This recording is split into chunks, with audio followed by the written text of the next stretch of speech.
Salam Media Sriwijaya. Lokasi helikopter rombongan Kapolda Jambi Irjen Pol Rusdi Hartono yang mendarat darurat berhasil ditemukan di kawasan hutan Desa Tamyai, Batang Merangin, Kerinci pada Senin, tanggal 20 Februari tahun 2023. Hal itu disampaikan oleh Kabid Humas Polda Jambi Kombes Pol Mulya Priyanto.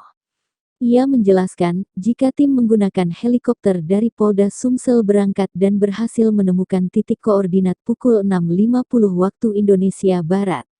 Tak hanya itu, logistik pun berhasil diberikan lewat helikopter, yakni selimut, makanan, minuman, powerbank, dan charger.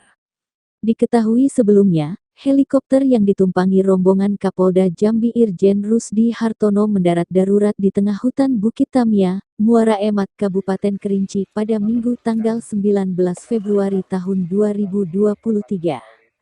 8 penumpang berhasil selamat, diantaranya Direktur Reserse Kriminal Umum, Direskrimum Polda Jambi, Dirpolairut Polda Jambi Koorspri, dan ADC Kapolda Jambi yang ikut dalam rombongan. Lagi di sini,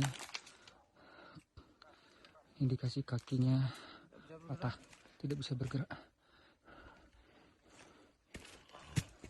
Di sana Pak Dirkrim Dirpolair dan pilot, kondisi kaki cedera. Bapak Kapolda kondisi tangan kanan.